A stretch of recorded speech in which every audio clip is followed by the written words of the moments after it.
देखिए, लगातार हम चढ़ावा चोरी के मामले का अपडेट आपके सामने रख रहे हैं। पिछले 33 दिनों से राम मंदिर चढ़ावा चोरी का मामला गरमाया हुआ है और आज इस बीच यूपी के सीएम योगी आदित्यनाथ ने कांग्रेस और विपक्ष पर आस्था के नाम पर राजनीति करने का आरोप लगा दिया है। तो आज बात होगी एक बड़े पैनल के साथ मंदिर वर्सेस वक्फ घोटाले का नया चैप्टर। इस पर बात करने के लिए एक बड़ा पैनल है मेरे साथ, लेकिन उससे पहले कि मैं उन तक जाऊं, इससे जुड़ा अपडेट आपको बताते हैं, क्योंकि एक बड़ा अपडेट इस वक्त आ रहा है चंपत राय के स्टेटमेंट से जुड़ा हुआ। पहली बार चंपत राय ने सार्वजनिक तौर पर इस मामले को लेकर एक बयान जारी किया। चढ़ावा चोरी पर चंपत राय ने एक चिट्ठी लिखी है और उन्होंने कहा कि मेरे ऊपर कई अनर्गल आरोप लगाए गए हैं, मैंने मौन धारण कर लिया है। एसआईटी की अंतिम रिपोर्ट के बाद सभी अनर्गल आरोपों का सच सामने आ जाएगा, यह कहा है चंपत राय ने। उन्होंने कहा है कि एसआईटी की फाइनल रिपोर्ट आने के बाद मैं क्रमानुसार उत्तर दूंगा। देखिए, कल ही चंपत राय का इस्तीफा मंजूर हुआ है। चंपत राय के ऊपर लगातार सवाल उठ रहे हैं कि चंपत राय के ऊपर क्या कार्रवाई होगी, और उस बीच चंपत राय ने एक स्टेटमेंट जारी किया है। हाथ से लिखकर एक चिट्ठी जारी की गई है जिसमें चंपत राय ने आज की डेट, मतलब उस चिट्ठी पर आज की डेट पड़ी हुई है और लिखा हुआ है, उसमें चंपत राय का सिग्नेचर है और अयोध्या से वो चिट्ठी जारी की गई है। जितेंद्र शर्मा हमारे संवाददाता इस खबर पर और ज्यादा जानकारी के साथ जुड़ चुके हैं। जितेंद्र, तो चंपत राय को लेकर लगातार सवाल उठ रहे हैं। चंपत राय ने क्या किया, चंपत राय की क्या भूमिका थी, चंपत राय पर आगे क्या कार्रवाई होगी, और चंपत राय कहां है, वो क्यों नहीं कहते। अब चंपत राय खुद तो नहीं आए, चिट्ठी आई है उनके नाम से। चंपत राय क्या ये कहना चाह रहे हैं कि मैं बिल्कुल पाक साफ हूं, मुझ पर अनर्गल आरोप लगाए गए हैं? इस चिट्ठी का मतलब क्या है, क्या कह रहे हैं वो? बिल्कुल गौरव, देखिए शुरुआत से ही लगातार चंपत राय को लोग तलाशा जा रहा था, इसमें उनके जवाब का इंतजार था। लेकिन अब सोशल मीडिया प्लेटफॉर्म एक्स पर उन्होंने बाकायदा अपनी एक हैंड रिटन चिट्ठी जो है, या फिर कहें अपना जो पक्ष है वो रखा है लोगों के सामने। और उसका जो शुरुआत है वो उन्होंने दरअसल रामचरितमानस की एक चौपाई से की है, जो कि धीरज धर्म मित्र अरुनारी आपतकाल परीखी अहिंचारी, यानी कि उनका साफ तौर पर कहना है कि मनुष्य के जीवन में 4 चीजें वास्तविक परीक्षा कठिन समय में, यानी कि 4 चीजों की पहचान होती है, धीरज धर्म मित्र और नारी। तो इस तरीके की चौपाई से उन्होंने अपनी शुरुआत की बात की और अपनी चिट्ठी के अंदर साफ तौर पर लिखा कि उन्होंने फिलहाल मौन धारण किया हुआ है। जब तक फाइनल रिपोर्ट एसआईटी की नहीं आ जाती तब तक वो नहीं बोलेंगे, लेकिन जैसी फाइनल रिपोर्ट आएगी अपने ऊपर लगे तमाम अनर्गल और बेबुनियाद आरोपों पर जवाब वो जरूर देंगे। फिलहाल उनका कहना है कि उनका जो करियर है 45 साल का है संगठन से जुड़े हुए, और अयोध्या के लिए वो लगातार काम भी करते आए हैं। तो ऐसे में उनका कहना है कि जब तक इन आरोपों की तफ्तीश नहीं हो जाती है पूरी, तब तक वो पूरे तरीके से मौन धारण करे रखेंगे। और पिछले कुछ दिनों से लगातार तमाम बिल्कुल जितेंद्र, आप रहिए मेरे साथ। वो चिट्ठी भी मेरे पास है, तो मैं एक एक शब्द अपने दर्शकों को उस चिट्ठी का पढ़ के बताता हूं। और जिस चौपाई के साथ, रामचरितमानस की जिस चौपाई के साथ वो चिट्ठी एक्स पे पोस्ट की गई, वो चौपाई क्या है? धीरज धर्म मित्र अरुनारी आपतकाल परीक्षाएं जारी, यानी विपत्ति के समय, विपत्ति में इन 4 चीजों की परीक्षा होती है, धीरज धर्म मित्र और नारी की। और यहां पर चंपत राय क्या लिख रहे हैं इस चौपाई के साथ अपनी चिट्ठी में? वो लिख रहे हैं, चंपत राय की पाती राम भक्तों के नाम। पिछले 7 जून 2026 से श्री राम जन्मभूमि मंदिर परिसर के दानपात्र की गणना के समय की गई चोरी के संबंध में अनेक प्रकार की चर्चाएं चल रही हैं। यह उनकी पाती है। वो कह रहे हैं, व्यक्तिगत मेरे ऊपर अनेकों ने अनर्गल आरोप लगाए हैं, मैंने मौन धारण कर लिया है। मंदिर ट्रस्ट की 6 जुलाई को संपन्न बैठक में एसआईटी की प्राथमिक रिपोर्ट प्रस्तुत की गई। यह रिपोर्ट अब सार्वजनिक हो चुकी है, यद्यपि यह परम गोपनीय थी। आप सभी को आश्वस्त करता हूं कि एसआईटी के अंतिम रिपोर्ट आने के बाद फैलाए जा रहे सभी बिंदुओं पर अपना उत्तर क्रमानुसार दूंगा, सभी सत्य सामने आ जाएगा। वो ये भी कह रहे हैं आखिरी में, मैं वर्ष अक्टूबर 1991 से अयोध्या में भेजा गया संगठन द्वारा। मेरा प्रचारक जीवन 45 वर्ष से जहां जहां मैं रहा खुली पुस्तक के समान है। सभी को आदर पूर्वक नमन। चंपत राय, 7 जुलाई 2026 अयोध्या। ये जो एक एक शब्द उनकी चिट्ठी का है, मैंने ये बताया है जितेंद्र यहां पर। लेकिन जितेंद्र ये बताइए, एक शब्द यहां पर बड़ा आपका ध्यान खींचता है, और वो है परम गोपनीय रिपोर्ट। चंपत राय कह रहे हैं कि रिपोर्ट परम गोपनीय थी, लेकिन क्योंकि अब सार्वजनिक हो गई है तो मैं यहां पर आश्वस्त करना चाहता हूं कि मैं क्रमानुसार सबका जवाब दूंगा। ये परम गोपनीय बताकर चंपत राय क्या कहना चाहते हैं कि नहीं आनी चाहिए थी एसआईटी की रिपोर्ट सामने? जी बिल्कुल, देखिए चंपत राय का इस लेटर में यही कहना है कि और जिस शब्द के ऊपर आपने गौर किया गौरव, उसमें साफ तौर पर उनका कहना है कि ये एसआईटी की जो तफ्तीश थी ये परम गोपनीय थी।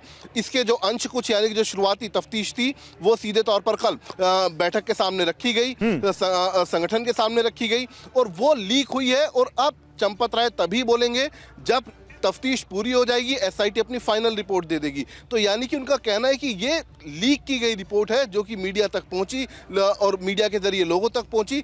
तफ्तीश जब तक पूरी नहीं होती तब तक इस तरीके की कोई भी रिपोर्ट सामने नहीं आनी चाहिए थी। जी तो चंपत राय क्या ये भी कह रहे हैं जितेंद्र कि जब तक रिपोर्ट नहीं आ जाएगी अंतिम तब तक मैं अयोध्या में हूं, कहीं नहीं जाऊंगा, मौन धारण कर लिया, कुछ बोलूंगा नहीं लेकिन रहूंगा अयोध्या में ही? कि अपने 45 सालों के करियर का पूरा वो यहां पर जो हवाला दे रहे हैं? जी बिल्कुल, देखिए उन्होंने साफ तौर पर लिखा कि उनका जो प्रचारक जीवन है वो तकरीबन 45 साल का रहा। अयोध्या के लिए उन्होंने पिछले 45 साल से वो काम करते हुए आ रहे हैं और उनका जो जीवन है वो खुली किताब की तरह है। तो इसका मतलब साफ है और साफ ये भी उन्होंने बोला कि वो हर सवाल का क्रमांक जवाब देंगे, यानी कि हर सवाल का जवाब अलग अलग तरीके से देंगे। और जब एसआईटी की फाइनल रिपोर्ट सामने आ जाएगी तो मतलब साफ है कि अयोध्या के अंदर ही रहेंगे और अयोध्या के अंदर रहकर जो भी उनके ऊपर आरोप लगे हैं उनका जवाब उन्हें जब तक फाइनल रिपोर्ट नहीं आ जाती उसका इंतजार उन्हें रहेगा और उसके बाद वो मीडिया के समक्ष आएंगे और अपना पक्ष और अपनी बातें रखेंगे। ठीक है, तो यही वो रिपोर्ट है जो इस वक्त मेरे हाथ में है, वो 9 पन्नों की रिपोर्ट जिसको चंपत राय परम गोपनीय बता रहे हैं, वो एसआईटी की रिपोर्ट इस वक्त मेरे हाथ में है और ये रिपोर्ट का डिटेल आपको आगे अड़ी में दिखेगा। फिलहाल जितेंद्र आपका बहुत शुक्रिया इस एक्सक्लूसिव खबर को हम तक पहुंचाने के लिए, चंपत राय की पार्टी के बारे में हमारे दर्शकों को बताने के लिए। तो चंपत राय की पार्टी को भी अब अपने इस कार्यक्रम में शामिल करेंगे, साथ ही मंदिर वर्सेस वक्फ, क्या अब ये पूरा मामला होता जा रहा है, क्यों हम ये कह रहे हैं, आइए अब इस पे बात करते हैं। सीएम योगी आदित्यनाथ आज प्रतापगढ़ में थे और उन्होंने वहां पर कांग्रेस और एसपी पर जमकर हमला बोला। वो ब्रेकिंग दिखाइए पीसीआर यहां पर। समाजवादी पार्टी और कांग्रेस पर सीएम योगी आदित्यनाथ का हमला, मंदिर पर शोर करने वाले वक्फ पर चुप, यह कहा योगी ने। वक्फ की लूट पर कांग्रेस और एसपी चुप, यह कहा योगी आदित्यनाथ ने। आस्था के नाम पर राजनीति कर रहा है विपक्ष, ये कहते हुए योगी आदित्यनाथ, सुनाइए क्या कहा सीएम योगी आदित्यनाथ ने। मैं समाजवादी पार्टी और कांग्रेस के लोगों से पूछना चाहता हूं, अयोध्या में जिस कथित चोरी पर तुम हिंदू आस्था पर खिलवाड़ कर रहे हो, एक भी बार बताओ वक्फ के नाम पर हजारों हेक्टेयर लैंड प्रदेश में भी और देश के अंदर भी बेची गई। एक भी बार ये लैंड गरीब की थी, कमजोर तबके के लोगों की थी। ये लैंड जिसको गरीबों के नाम पर पट्टा दिया जा सकता था, जहां पर कन्वेंशन सेंटर बनाया जा सकता था, इन्होंने वक्फ के नाम पर उस लैंड को कब्जा करवा करके, बेच करके, और कुछ चुनिंदे लोगों ने वक्फ के नाम पर उस लैंड का वारा न्यारा किया है। एक भी बार कांग्रेस और समाजवादी पार्टी बोली नहीं। और मैंने कहा था एसआईटी दूध का दूध और पानी का पानी करके रहेगी। और बहनों और भाइयों, अयोध्या में एसआईटी ने जो जांच की, प्रारंभिक रिपोर्ट के आधार पर ट्रस्ट ने कार्रवाई करते हुए एफआईआर दर्ज कराई। एफआईआर के आधार पर जिनके खिलाफ साक्ष्य थे उसके आधार पर कार्रवाई भी हुई है। लेकिन मैं कहता हूं, वक्फ के नाम पर समाजवादी पार्टी और कांग्रेस के लोगों के मुंह पे फेविकोल क्यों लग जाता है? तो सुना आपने योगी आदित्यनाथ ने क्या कहा, और इस पर बात करने के लिए एक बड़ा पैनल, सुनील साजन समाजवादी पार्टी के प्रवक्ता, अजय उपाध्याय कांग्रेस पार्टी के प्रवक्ता, विनोद बंसल वीएचपी के प्रवक्ता, प्रोफेसर अवनिजेश अवस्थी दिल्ली यूनिवर्सिटी के प्रोफेसर, मौलाना मोहम्मद साजिद रशीदी अध्यक्ष ऑल इंडिया इमाम एसोसिएशन से, ये 5 आप तो दिख रहे हैं। और थोड़ी देर में बीजेपी के प्रवक्ता दिनेश प्रताप सिंह अभी हमारे साथ जुड़ेंगे। सभी का स्वागत है। लेकिन सुनील साजन जी, क्या कह रहे हैं सीएम योगी आदित्यनाथ? जी गौरव जी, वक्फ पे आप लोग नहीं बोलते, मंदिर और सनातन से जुड़े मामलों को आप लोग उछाल रहे हैं। गौरव जी, वक्फ की जमीनें चोरी हो गई, कब्जा हो गया, आपका एक रिएक्शन नहीं आया उस पर। देखिए गौरव जी, हम समाजवादी लोग हैं। जहां पर भी जिस परिस्थितियों में भी कोई काम गलत होगा हम उसके खिलाफ बोलेंगे। हम कोई भारतीय जनता पार्टी, आरएसएस, विश्व हिंदू परिषद नहीं है कि चंपत ने अपनी पूरी सेना लगा करके, बीजेपी, विश्व हिंदू परिषद, आरएसएस के लोगों को लगा करके भगवान राम का मंदिर लूट लिया हो, और मोदी जी के मुंह में फेविकोल नहीं दिखा क्या? अमित शाह के मुंह में फेविकोल नहीं दिखा? मोहन भागवत के मुंह में क्या फेविकोल नहीं दिखा? और खुद चंपत राय नहीं बोल रहे हैं। नहीं बोल क्या खुद रहे योगी हैं? जी ने कौन, योगी जी आप कह रहे हैं कि उत्तर प्रदेश के मुख्यमंत्री, उत्तर प्रदेश के मुख्यमंत्री, इसी शो से पहले मैंने चिट्ठी ब्रेक की है। चंपत राय ने कहा है कि मैं एक एक आरोप का क्रमानुसार जवाब दूंगा, एसआईटी की अंतिम रिपोर्ट आ जाने दो। अच्छा, हम ये कह रहे हैं गौरव जी, 1 महीने से अधिक हो गया, ये लुटेरा भी जेल के अंदर क्यों नहीं है? इसका जवाब है किसी के पास? इसका जवाब है उत्तर प्रदेश के मुख्यमंत्री के पास? उत्तर प्रदेश के मुख्यमंत्री का केवल एक काम है, जात के नाम पे, धर्म के नाम पे केवल नफरत बोलना और खुद को योगी कहलवाना। अरे दया भाव आपके मन में है नहीं, पिछड़े दलितों से हीन भावना रखते हो आप, दूसरे धर्मों से नफरत करते हो आप, और खुद को योगी कहते हो। केवल योगी लिख लेने से योगी हो गए? योगी के लक्षण भी तो होते हैं। नहीं तो आप कहना क्या चाहते हो? मेरे साथ बीजेपी के प्रवक्ता जैसे जुड़ेंगे, हम उस पर जाएंगे, हम बात करेंगे उनसे आपके आरोपों पर। आप कहना क्या चाहते हो? क्या यूपी में वक्फ की जमीनों की लूट नहीं हुई है? आप क्या कहना चाहते हो? क्या यूपी में वक्फ की जमीनों के चोरी के मामले नहीं आए? क्या थानों में मामले नहीं है? क्या अदालतों में मामले नहीं है? मैं बता सकता हूं आपको, अगर आप चाहें तो। अच्छा गौरव जी, नहीं, हमको बताने की जरूरत नहीं। ये बताइए, उत्तर प्रदेश में सरकार किसकी है? हमारी है या बीजेपी की है? और जिनकी सरकार है वही लोग सवाल कर रहे हैं। हम तो कह रहे हैं जहां आपको गलती दिखाई दे आप कार्रवाई करो ना, क्योंकि आपको मंदिर के लुटेरों को बचाना है तो आपको दूसरी बात करनी है। अरे भाई, आपका किसी ने हाथ पकड़ रखा है? 9.5 साल से आप मुख्यमंत्री हो, आप क्या कर रहे हो? नहीं, ये जो आपका नोट है, जो आप कह रहे हैं मेरिट पे कार्रवाई करो, इसी नोट पर जाता हूं मैं विनोद बंसल के पास। ओके, ठीक है। विनोद बंसल जी, बात तो पते की है, चाहे वक्फ का मामला हो और चाहे मंदिर में चोरी का मामला हो, चोर जहां हो वहां पर कार्रवाई कीजिए। किसने कार्रवाई करने से रोका है?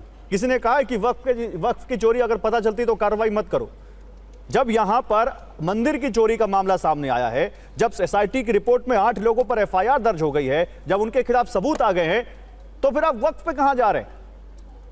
मंदिर की चोरी के ऊपर बोलिए ना। नहीं, कार्रवाई हुई है ना गौरव जी, यही तो बात है ना। मंदिर की चोरी पर कार्रवाई करी है ना जी। किसने कार्रवाई करी? कि समाजवादी पार्टी ने करी क्या? उन लोगों ने की थी कि जो मंदिर को और भगवान के भक्तों को, और ये कह करके कि ये चोरी हो गया, वो चोरी हो गया, ये कह रहे थे कल तक जो है ना जी कि सोने की रामचरितमानस चोरी हो गई जी, और काकभूषुंडी चोरी हो गई जी, और चरणपद का भी गई जी, और वो जो सोने की ईंटें गई और अपने चांदी की ईंटें गई। आप बताओ कौन कह रहा था? ये शर्म आनी चाहिए इनको। आपके चैनल पर आने से पहले साष्टांग दंडवत करके देश और आपके दर्शकों से माफी मांगनी चाहिए कि किस तरह का झूठ और किस तरह से राम जन्मभूमि को बदनाम, भगवान राम को। नहीं तो क्या चंदा चोरी नहीं हुई क्या विनोद जी? अरे भगवान विनोद जी, चंदा चोरी नहीं हुआ क्या? 80 लाख रुपए करीब बरामद नहीं हुए क्या? और मिला नहीं क्या? नहीं, और दूसरी बात, क्या एसआईटी की रिपोर्ट, विनोद जी, एसआईटी की जांच पूरी हो गई क्या? एसआईटी की जांच अभी और नहीं हो रही है क्या? क्या आप ये गारंटी दे रहे हैं कि अब और कोई सामने नाम नहीं आएगा क्या? यही 8 लोग होंगे? गौरव जी, जो सामने आएगा उस पर तो माफी मांग ले पहले, उसके बाद एसआईटी की रिपोर्ट तो अपना काम कर ही रही है, उसके लिए कोई मना थोड़ी कर रहे हैं। हमने डे 1 में कहा है कि जो अपराधी हैं वो छोड़े नहीं जाएंगे और आप कोई बेगुनाह पकड़ा नहीं जाएगा। लेकिन इनका षड्यंत्र क्या है? इनका षड्यंत्र क्या है कि थूको और भाग लो। ये अब नहीं होने वाला। नहीं तो इनका चटाएंगे। याद रखना, विनोद जी, आज अगर माफी नहीं मांगेंगे तो पूरा देश। वक्फ कहां से आ गया, ये सवाल है मेरा। अरे मेरी बात तो सुनो भाई साहब, भाई साहब वक्त मेरा सब्जेक्ट नहीं है, मैं बताऊंगा उस पर भी बताऊंगा। लेकिन मुझे बताइए कि क्या आप इनसे बोल करके माफी मंगवाएंगे जो ये ट्विटर पे, सोशल मीडिया पर, मीडिया के माध्यम से झूठ परोस रहे थे, और जो भगवान के भक्त और दानदाता हैं उनके दान को भी खंडित कर दिया उन्होंने। जवाब दीजिए फिर। आप देखिए इतनी श्रद्धा भक्ति के जवाब दीजिए, फिर अजय उपाध्याय के पास जाऊंगा। उन्होंने जी अभी टाइम लगेगा, सुनील साधन जवाब दीजिए। मुझे पूरी बात क्यों नहीं देगा? आपकी मेरी बात, आपके सवाल का जवाब दीजिए। गौरव जी अभी आगे और सवाल दीजिएगा, जल्दी करते हैं, काफी लोग हैं। जवाब दीजिए, आपने जवाब दीजिए। गौरव जी, ठीक बात है। अच्छा गौरव जी, इनसे पूछे हम किस बात की माफी मांगे कि भगवान राम के मंदिर में लुटेरों को हम लोगों ने देश झूठ बोलने के लिए रखा, इसलिए झूठ बोलने के लिए किस काकभूषण बात? मिल कौन गए सा हैं? झूठ? झूठ बोलना हम क्या? तो ये कह रहे हैं चंपत राय अभी जेल से बाहर क्यों है ना? और जो दूसरी अरे मुझे बात, बताइए ना, जयराम जी, अरे सोने की रामचरितमानस गौरव जी, चरित्र इनको लूट ली, रोकिए। गायब हो गई, अरे क्यों नहीं मालूम हो गया? अरे विनोद जी सुन लीजिए, विनोद जी सुन ऐसे लीजिए, नहीं होता है। विनोद जी अभी आते हैं, अरे अभी डकैतों उस पर भी आते हैं, अरे चोर अभी आते हैं। विनोद जी अब सामने वाला क्या बोल रहा है वही सुन लीजिए। गौरव आप इतने जी, अच्छे प्रवक्ता है, गौरव- सुन लीजिए, फिर अभी गौरव आपका जी, नंबर आएगा, वरना वो जो मैं फिर डिबेट खत्म हो जाएगी। के लोग हैं। सुनील जी का नंबर है, उनको बोलने दीजिए, आपके आरोपों पर जवाब देने दीजिए। 20 सेकंड में बात खत्म कीजिए सुनील जी। गौरव जी, हम आपके कार्यक्रम के माध्यम से क्यों लिए जानना चाहते हैं कि जब पूरे देश का सनातनी राम भक्त ये सवाल 1 महीने से खड़ा कर रहा, तो ये जो चीजें आज दिखाई दे रही तब क्यों नहीं दिखाई दी? हम क्यों न मान ले, या पूरा सनातनी ये क्यों न मान ले कि आपने 1 महीने में बनवा करके आप दिखा रहे हैं, आप चोरी कर ले गए थे? अगर इतनी ही सब चीजें अच्छी थी तो जिस दिन आरोप लगा था दूसरे दिन दिखा देते देश के मीडिया को, खत्म हो जाती बात। और लुटेरे कह रहे हैं कि हमसे माफी मांगो कि हमने भगवान राम का मंदिर लूट लिया है। अरे आप राम भक्त कहलाने लायक नहीं हो प्रभु, अब माफ करो। दिनेश प्रताप सिंह हमारे बताया जा रहा है ज्वाइन कर चुके हैं। सुनील साजन ठीक है, सुनील साजन ठीक है। दिनेश प्रताप सिंह मुझे बताया, भगवान राम के नाम पर नोट भी चोरी करोगे। दिनेश प्रताप सिंह को जोड़िए। Dinesh Pratap Singh Uttar Pradesh BJP chief spokes person हमें ज्वाइन कर चुके हैं। दिनेश जी, चंपत राय का स्टेटमेंट अभी थोड़ी देर पहले आया है, उन्होंने तो अपनी सफाई रख दी है, लेकिन भाई इस बात का क्या तुक है कि अगर मंदिर में चोरी हुई है और मंदिर चोरी का मुद्दा कोई उठा रहा है तो आप वक्फ ले आइए कि ये पार्टी वक्फ पे नहीं बोलती, मंदिर पे बोलती है। अब जब चोरी मंदिर में होगी तो वक्फ की बात कहां से होगी भाई? जिन लोगों ने चोरी की उन पर आरोप लगाने, उनसे सवाल नहीं पूछे जाएंगे तो क्या किसी दूसरे से सवाल पूछे जाएंगे? बिल्कुल बिल्कुल, मैं ये कह रहा हूं कि जो घटना हुई है श्री प्रभु राम मंदिर की, उस सबको झकझोर के रख दिया है। सवाल पूछना चाहिए, लेकिन सवाल किसको पूछना चाहिए? मैं कह रहा हूं उस देश के या देश के बाहर जितने भी सनातन के मानने वाले हैं, सनातन को चाहने वाले हैं, उन सब का हक बनता है को सवाल पूछे, और हम सबका जवाब देने के लिए तैयार हैं। लेकिन कभी कभी मुझको अफसोस होता है कि सवाल वो पूछते हैं जिन्होंने राम के अस्तित्व को नकारने का काम किया था, जिन्होंने जब उनको अवसर मिला तब उन्होंने प्रभु राम के अस्तित्व को नकारा, यहां तक कि जब तक निर्णय नहीं आया था। अरे सुनील जी, वहां वकील, अरे दिनेश जी, आप लोग तुरंत राम के अस्तित्व पर चले जाते हैं। भगवान राम जब खुद थे इस धरती पर, जो हम लोगों को पढ़ाया गया, बताया गया, तब उन्होंने खुद अपने दरबार में एक सवाल उठाने वाले के सवाल पर माता सीता को अग्नि परीक्षा के लिए कह दिया था। और आप कह रहे हैं कि जो सनातन को मानने वाले नहीं हैं उनको हम सवाल कैसे माने? अब आप इस बात का सर्टिफिकेट बांट रहे हैं कि जिन्होंने भगवान राम पे सवाल उठा दिए वो लोग सनातनी नहीं है। नहीं, मैं ये इसलिए सवाल उठा रहा हूं कि वो सनातनी हो सकते हैं जो इसे भारत देश में अयोध्या में प्रभु श्री राम का मंदिर बने और वो कहें कि यहाँ शौचालय बनना चाहिए। मैं उनके सवाल का जवाब नहीं दे सकता हूं। वो सनातनी नहीं हो सकते, ये सनातनी नहीं हो सकते। इनकी हिम्मत है किसी दूसरे धर्म के बारे में, दूसरे किसी मजहब के बारे में ये कह सकते हैं। जवाब दीजिए अगर हिम्मत, अजय उपाध्याय, जवाब दीजिए भाई। सनातनी नहीं है आप लोग, भगवान राम के अस्तित्व पे सवाल उठाते हैं, आपको कोई हक नहीं है। ना आपके नेता राम मंदिर जाते हैं, ना आप लोग सनातन राम के अस्तित्व को मानते हैं, तो आपको कोई हक नहीं है भाई ये सब बोलने का। अजय उपाध्याय। गौरव भाई, जिस तरह से लाखों श्रद्धालुओं के चंदे के चढ़ावा और चंदे की चोरी इन लोगों ने की है और उससे छुपाने के लिए किस तरह से रोज नया नया पैतरा बदल रहे हैं। आज देखिए कैसे जोगी जी ने कहा भाई वक्त की विवादित संपत्ति पर वो बात कर रहे हैं।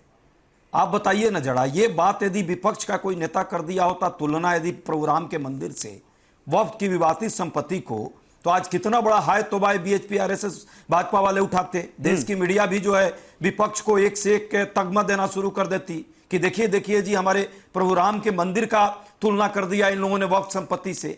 वक्त संपत्ति से तुलना हो भी नहीं सकती। लेकिन अब खैर मोदी जी हैं, जोगी जी तो भाई उनको 100 खून माफ है।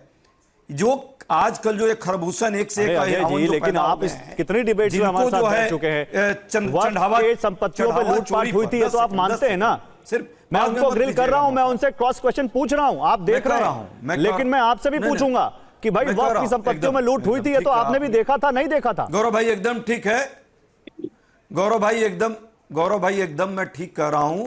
बहुत जगह बहुत सारी चीजों की लूट हुई है अधिकतर देश के राज्यों में भाजपा की सरकार है और केंद्र में भी इनकी सरकार है। अब तो कानून भी वक्फ कानून बन गया है। तो अब वक्फ कानून, मदरसा, मस्जिद या पाकिस्तान लाकर राम मंदिर चढ़ावा चोरी को तो नहीं जस्टिफाई कर सकते ये लोग। उन खरबूसों को, उन अहिरावनों को तो नहीं बचाया जा सकता जिन लोगों ने चंदा चोरी की है। तो बात मुद्दे पर आना चाहिए। चंदा चोरी हुई है, सभी लोग ये फर्जीगिरी एक दूसरे को लिपापोती और टोपी पहनाने में लगे हैं। और जोगी जी स्वयं एसआईटी चूंकि उनके अंडर में आती है, जिस तरह के बयान आए दिन दे रहे हैं, यह स्पष्ट तौर पे ये दिखा रहा है ये कि सवाल तो निजेश अवस्थी है। और निजेश अवस्थी कल भी मेरे साथ जुड़े थे और बड़ी लॉजिक की बात आप कर रहे थे जब ट्रस्ट की मीटिंग हो रही थी। एक मिनट अभी रुकिए, दो लोगों का भी और रिएक्शन आना है। निजेश अवस्थी के पास जाऊंगा। प्रोफेसर अवस्थी, कल आप कह रहे थे कि दोषियों पर कार्रवाई होनी चाहिए, इस्तीफा हुआ है, आगे भी कार्रवाई एसआईटी करेगी। तो भाई जब बात दिल्ली यूनिवर्सिटी को हो रही है, समझिएगा, एक उदाहरण रख रहा हूं, एनालॉजी रख रहा हूं प्रोफेसर अवस्थी, बात दिल्ली यूनिवर्सिटी की हो रही है, दिल्ली यूनिवर्सिटी में घोटाले की हो रही है।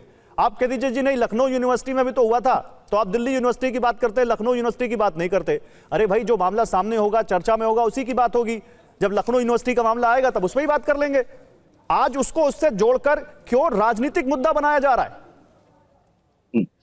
गौरव जी, आपने वही सवाल किया जिस सवाल का जवाब मैं देना चाहता था। आपने कहा योगी आदित्यनाथ जी के एक वक्तव्य पर आपने आज की ये डिबेट शुरू की और उस पर जवाब पहला ये आया कि कार्रवाई करो ना। योगी जी ने ये नहीं कहा कि मैंने कार्रवाई नहीं करूंगा मैं, या ये नहीं कहा कि आपने कार्रवाई क्यों नहीं की थी। योगी जी ने कहा कि आपने जिस तरीके से राम मंदिर के बारे में होने वाली चोरी के बारे में आवाज उठाई, क्या कभी आपने वक्फ बोर्ड में होने वाली चोरी के बारे में कार्रवाई नहीं आवाज उठाई? क्या अब आपने जो एनालॉजी दी तो बात मैं यही पूछ रहा हूं निजेश जी, मैं यही पूछ रहा हूं, क्या ये कहना चाह रहे हैं कि मेरा क्रॉस क्वेश्चन तो लेना पड़ेगा। मैं यही पूछ रहा हूं कि आप वो यही कहना चाह रहे हैं कि क्या इन लोगों को राम मंदिर के चोरी के मामले को नहीं उठाना चाहिए था क्योंकि उन्होंने वक्फ का मामला नहीं उठाया था? ये आप ये कहना चाह रहे हो?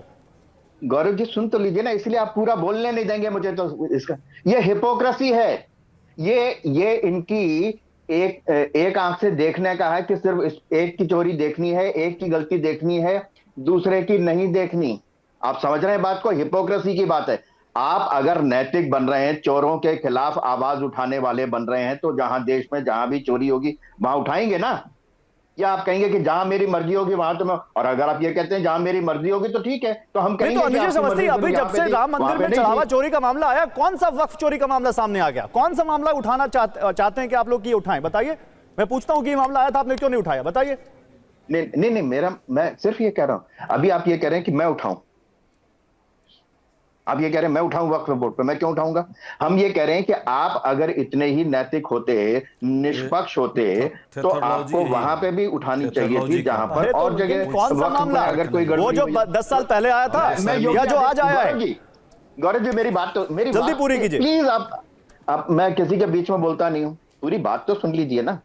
तो योगी जी ने कहा कि अगर वक्फ बोर्ड के में बारे में क्या कभी आप बोले, और ये बात तो सच है कि वक्फ बोर्ड में चोरियां हुई हैं और वहीं के लोगों ने इस्लाम के या मुसलमानों ने उनके खिलाफ रिपोर्ट की है, सामने आई है सामने। अच्छा ठीक है। आजम खां के बारे में तो आप जानते ही हैं कार्रवाई हुई है, लेकिन इन्होंने आजम खां के बारे में कभी आवाज उठाई थी क्या? ठीक है, बताइए ना गौरव जी, आप बताइए ना। नहीं, मैं क्या बताऊं? जब सामने प्रवक्ता बैठे तो वो बताएंगे, मैं क्या बताऊं? प्रवक्ता है सामने आज समाजवादी पार्टी के, कांग्रेस पार्टी के, लेकिन अभी मौलाना साहब रह गए। साजिद रशीदी का नंबर है। एक मिनट आप लोग प्लीज मुझे थोड़ा सा मौका दीजिए। मौलाना साजिद रशीदी को भी शामिल करते हैं, वो लेफ्ट आउट ना फील करे अपने आप को इस डिबेट में। मौलाना साजिद रशीदी, मंदिर में इतनी बड़ी चोरी हो रही है, आकर यहाँ पे तेरोलॉजी कर रहे हो। एक मिनट मौलाना साजिद रशीदी बुलाइए, रुक जाइए। मौलाना साजिद रशीदी, चलिए राम मंदिर में चढ़ावा चोरी हुई, मामला उठा, सब कुछ हुआ, सामने आया, एसआईटी बनी, चोरी करने वाले पकड़े गए, सजा हुई। अरे सब रुकिए भाई, मौलाना साजिद रशीदी को लाइए, खाली रुकिए आप लोग। साजिद रशीदी साहब, लेकिन क्या ऐसा नहीं है कि मुस्लिम धर्म स्थलों में भी इस तरह के मामले आए हो, खासकर वक्फ की जमीन को लेकर, वक्फ की जमीन कब्जाने को लेकर? अब पूरा, बल्कि सरकार ने तो वक्फ कानून बना दिया उसको लेकर। तो क्या आप भी मानते हैं कि यह हिपोक्रेसी है इन पार्टियों की, जो मौका देकर सनातन पर तो सवाल उठा रहे हैं लेकिन दूसरे वक्फ जैसे मामलों को नहीं उठा रहे क्योंकि मुस्लिम वोट बैंक कहीं नाराज ना हो जाए उससे? क्या आप मानते हैं इसको?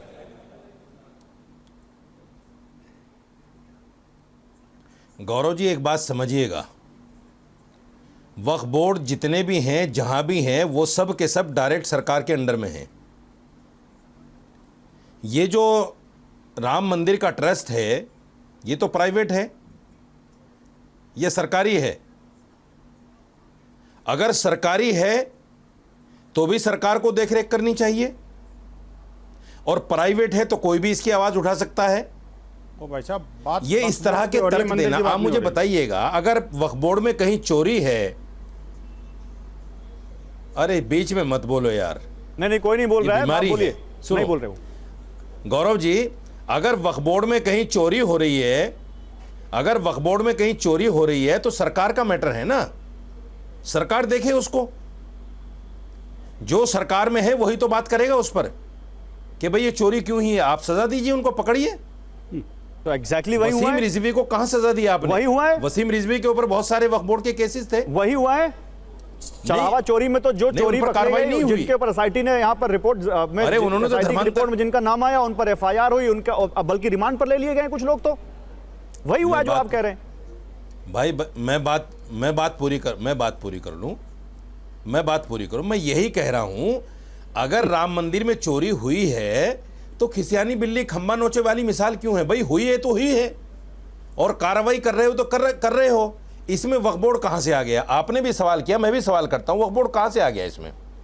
दूसरी बात, जिस तरह के तर्क दिए जा रहे हैं कि साहब इसमें मुसलमानों का क्या मतलब है? मौलाना रशीदी, आप मेरा सवाल बोर्ड के ऊपर टाल रहे हैं। आप अच्छे प्रवक्ता हैं, आप अच्छे टीवी के अच्छे पैनलिस्ट हैं। मेरा सवाल क्या है? मैंने आपसे सवाल नहीं पूछा, मैंने आपकी भूमिका पे सवाल नहीं पूछा। मेरा सवाल सुन लीजिए, क्या आप देश के पॉलिटिकल सिस्टम को समझते हैं? मैं आपके सवाल पे, क्या भाई, योगी मुझे जी ये बोलने कह दो। रहे हैं कि समाजवादी पार्टी और कांग्रेस पार्टी अपने मुस्लिम वोट बैंक को नाराज नहीं करना चाहती, इसलिए वक्फ बोर्ड जैसे मामलों को नहीं उठाते, लेकिन सनातन से जुड़े मामले जैसे आते हैं वैसे तुरंत ही बल्लियां उछलने लगते हैं और तुरंत ये मामले उठाते हैं? आप मानते हैं इस बात को कि नहीं मानते?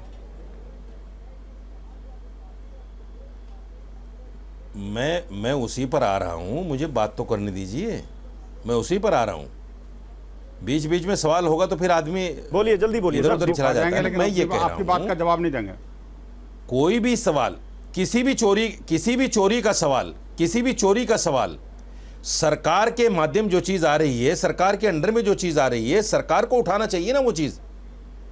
मैं या दूसरा आदमी उठाएगा तो मजबूर होकर उठाएगा ना, जब कोई कार्रवाई नहीं होगी। आपको पता है एफआईआर बाद में हुई, चंपत राय जी का इस्तीफा पिछले 8 दिन से हम सुन रहे हैं कि चंपत राय जी ने इस्तीफा दे दिया। उसकी कॉपी है आपके पास? मैं आपसे पॉइंटेड सवाल पूछ रहा हूं। है, मैं आपसे पूछ रहा हूं, मुस्लिम वोट बैंक का चक्कर है क्या? और आप जा रहे हैं इधर उधर इस्तीफे की कॉपी है आपके पास? ठीक है, रुकिए, इस पर जवाब देना चाह रहे हैं विनोद बंसल। बोलिए क्या बोल रहे हैं? नहीं, अरे भाई, रशीदी साहब, आप दोबारा बोलिएगा जब मौका आएगा। हर पार्टी वक्फ बोर्ड, हर पार्टी गौरव जी, आप रुकिए, साजिद रशीदी साहब रुकिए। विनोद बंसल, गौरव जी, किस तरह की डिबेट आप करा रहे हैं भाई? पूछे तीनों देखो, ये आपको भी गाली देकर निकल जाएंगे। कोई गाली नहीं दे रहे विनोद बंसल जी, मैं सक्षम हूं अपने ऊपर से उठे सवालों से निपटने के लिए। आप जवाब दीजिए। तीनों से ना, ठीक बात है। तीनों से आपने प्रश्न पूछा, तीनों में से किसी ने उसका सटीक जवाब नहीं दिया। आप देखिए कि लगातार जो है ना जी, बात वक्फ की हो रही है और बात मंदिर की कर रहे हैं। आप देखो ना, आपने पूछा वक्फ के बारे में और इन्होंने बोला मंदिर के बारे में, और उनसे आपने पूछा वक्फ के बारे में, बोला मंदिर के बारे में। अरे मंदिर में तो जांच हो रही है भाई, कोई अपराधी बचेगा नहीं। क्यों कब्जा चिंता मत किए करो, हुए हैं? हम भी नहीं बचने देंगे। आप बचाना चाहें तो भी नहीं बचने देंगे। वो बोर्ड टिन्नू यादव, पुन्नी यादव, जितने भी है ना जी, वो सारे यादव जी के जो रिश्तेदार है ना जी, अखिलेश यादव जी को, वो सारे अंदर जाएंगे।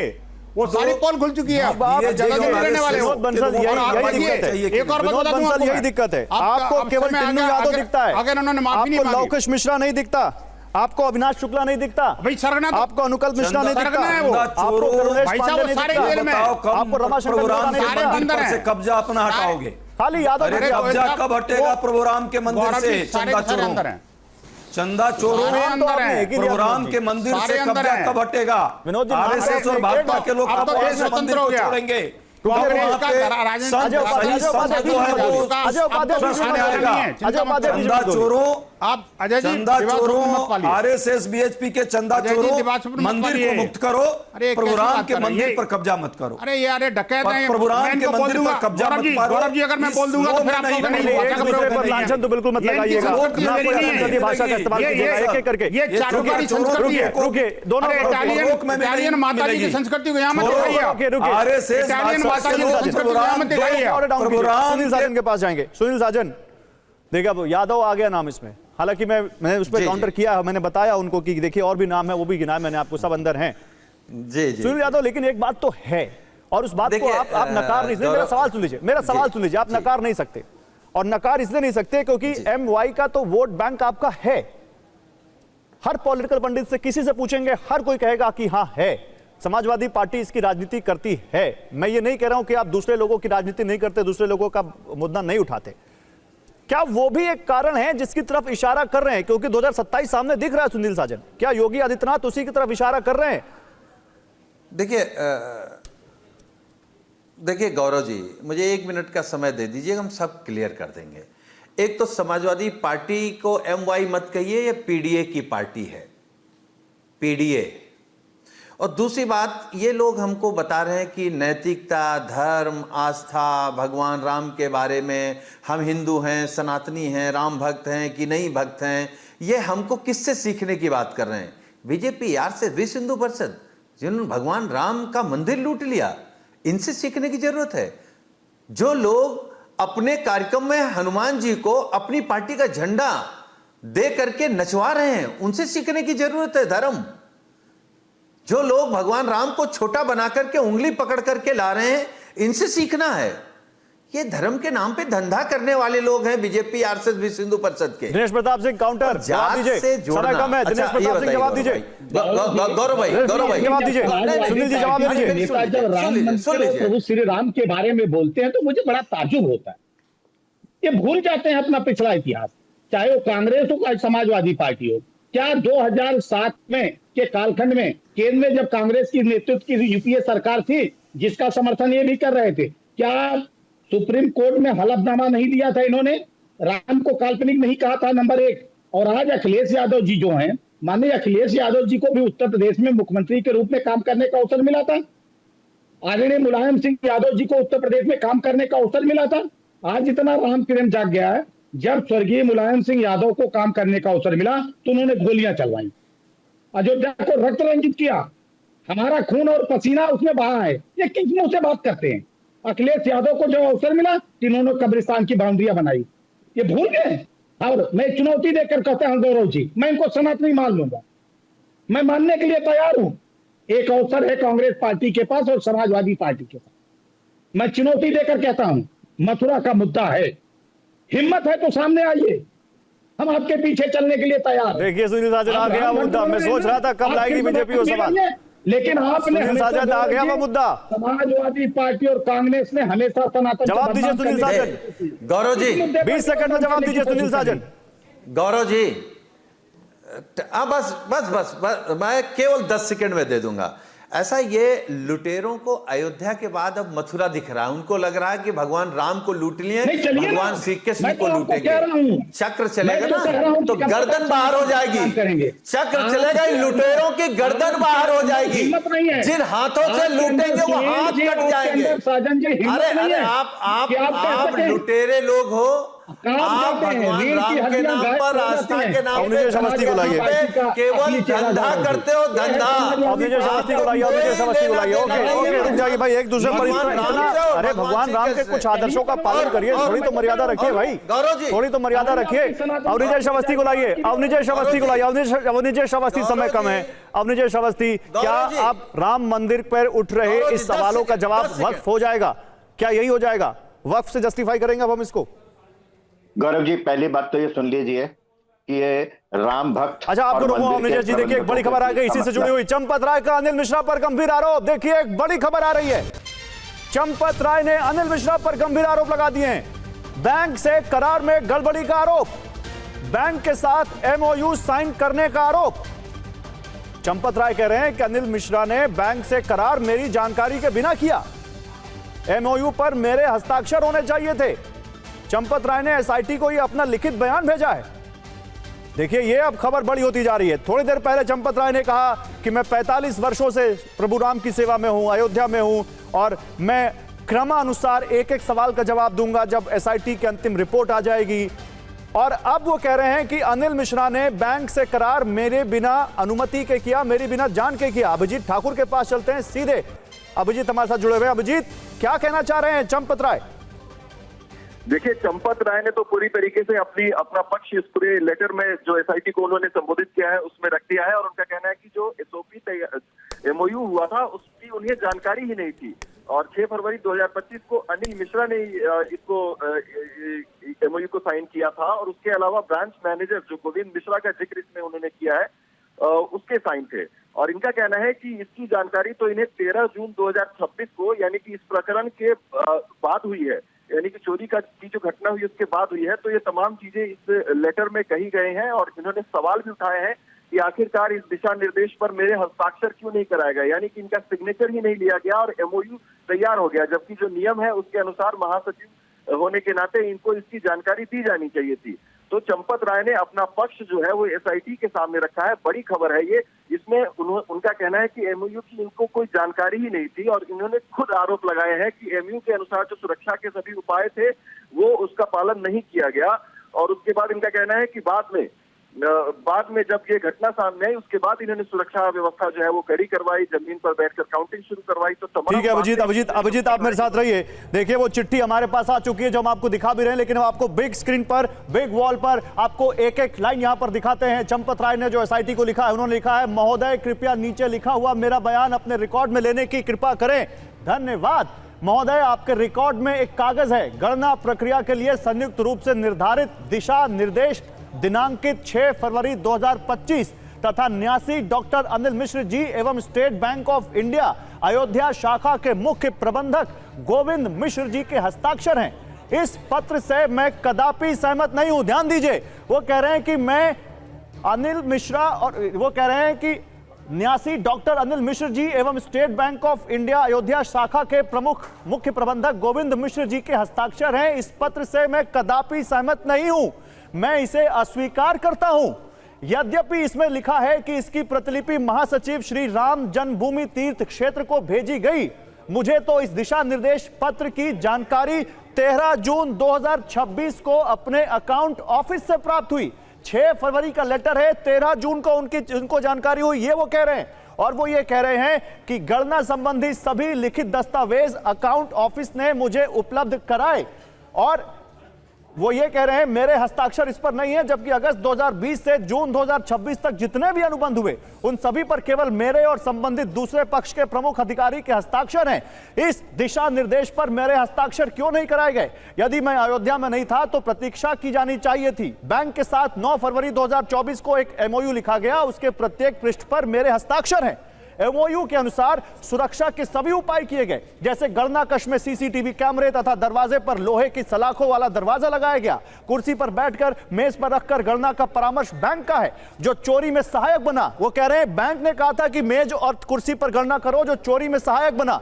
दुर्घटना सामने आने पर मेज तत्काल हटाई गई, जमीन पर बैठकर गणना होने लगी। देश के सभी बैंकों में चेस्ट रूम के कुछ नियम अवश्य होंगे। स्टेट बैंक के नियम तो कठोर होंगे। अंदर जाते समय और गणना कक्ष से बाहर आते समय विशेष तलाशी, बिना जेब के कपड़े आदि, इसका पालन बैंक ने नहीं कराया।